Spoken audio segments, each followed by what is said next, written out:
Hello दोस्तों, आप सभी का हमारे चैनल स्टडी ग्रुप एजुकेशन में स्वागत है।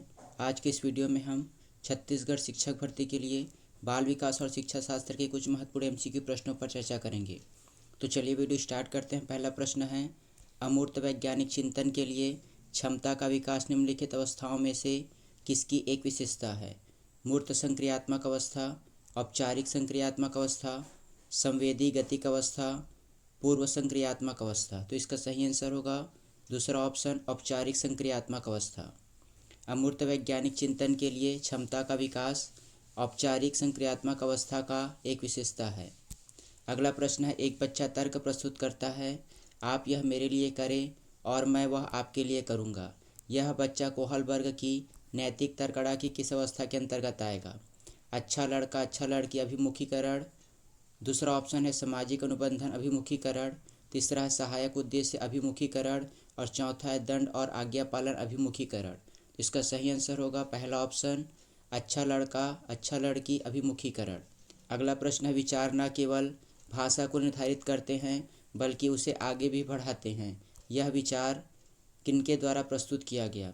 वाइगोत्स्की, पावलोव, जीन पियाजे, कोहलबर्ग। तो इसका सही आंसर होगा थर्ड ऑप्शन, जीन पियाजे। विचार न केवल भाषा को निर्धारित करते हैं बल्कि उसे आगे भी बढ़ाते हैं। यह विचार जीन पियाजे का है। अगला प्रश्न है, कोहलबर्ग ने प्रस्तुत किए हैं संज्ञानात्मक विकास के चरण, शारीरिक विकास के चरण, संवेगात्मक विकास के चरण, नैतिक विकास के चरण। तो इसका सही आंसर होगा चौथा ऑप्शन, नैतिक विकास के चरण। कोहलबर्ग के द्वारा नैतिक विकास का चरण प्रस्तुत किया गया है। अगला प्रश्न, निम्नलिखित में से कौन सा सही मिलान वाला जोड़ी है? मूर्त संक्रियात्मक बच्चा साधारण एवं वर्गीकरण करने योग्य, दूसरा है औपचारिक संक्रियात्मक बच्चा अनुकरण प्रारंभ कल्पनात्मक खेल, तीसरा है शैशव अवस्था तर्क का अनुप्रयोग और अनुमान लगाने की क्षमता, और चौथा है पूर्व संक्रियात्मक बच्चा निगमनात्मक विचार। तो इसका सही आंसर होगा पहला ऑप्शन, मूर्त संक्रियात्मक बच्चा संधारण और वर्गीकरण करने के योग्य हो जाता है। अगला प्रश्न, निम्नलिखित में से कौन सा एक आधारभूत सहायता का उदाहरण है? अनुबोधन और संकेत देना, नाजुक स्थितियों पर प्रश्न पूछना, शिक्षार्थियों को प्रेरित करने वाले भाषण देना, प्रश्न पूछने को बढ़ावा दिए बिना स्पष्टीकरण देना, मूर्त और अमूर्त दोनों प्रकार के उपहार देना। तो इसका सही आंसर होगा ऑप्शन ए, अनुबोधन और संकेत देना और नाजुक स्थितियों में प्रश्न पूछना, यह आधारभूत सहायता का उदाहरण है। अगला प्रश्न है, वाइगोत्स्की के अनुसार बच्चे सीखते हैं जब पुनर्बलन प्रदान किया जाता है, परिपक्वन होने पर, अनुकरण से, और चौथा है वयस्कों और समवयस्कों के साथ परस्पर क्रिया से। तो इसका सही आंसर होगा चौथा, वयस्कों और समवयस्कों के साथ परस्पर क्रिया से बच्चे सीखते हैं। अगला प्रश्न है, पियाजे के अनुसार बच्चों का चिंतन वयस्कों में खाली स्थान में भिन्न होता है बजाय खाली स्थान के। मात्रा और प्रकार, आकार और मूर्त, प्रकार, मात्रा, आकार और किस्म। तो इसका सही आंसर होगा थर्ड ऑप्शन, प्रकार और मात्रा। पियाजे के अनुसार बच्चों का चिंतन वयस्कों से प्रकार में भिन्न होता है बजाय मात्रा के। अगला प्रश्न है, खाली स्थान के विचार से बच्चे सक्रिय ज्ञान निर्माता और नन्हे वैज्ञानिक हैं जो संसार के बारे में अपने सिद्धांतों की रचना करते हैं। यह विचार किनका है? स्किनर का, पावलोव का, यूक का, पियाजे का। तो इसका सही आंसर होगा चौथा ऑप्शन, पियाजे का। पियाजे के अनुसार बच्चे सक्रिय ज्ञान निर्माता होते हैं और नन्हे वैज्ञानिक होते हैं जो संसार के बारे में अपने सिद्धांतों की रचना करते हैं। जीन पियाजे के संज्ञानात्मक विकास के सिद्धांत के बारे में निम्नलिखित कथनों में से कौन सा सही है? पहला है, पियाजे ने संज्ञानात्मक विकास के 5 स्पष्ट चरण प्रस्तावित किए हैं। दूसरा है, पियाजे का तर्क है कि संज्ञानात्मक विकास चरणों में आगे बढ़ने की अपेक्षा निरंतर होती है। तीसरा है, किसी चरण को छोड़ा नहीं जा सकता क्योंकि ये चरण स्थिर हैं। और चौथा है, बच्चों के सांस्कृतिक आधार के अनुसार इन चरणों का क्रम बदला जा सकता है। तो इसका सही आंसर होगा थर्ड ऑप्शन, किसी चरण को छोड़ा नहीं जा सकता क्योंकि ये चरण स्थिर हैं।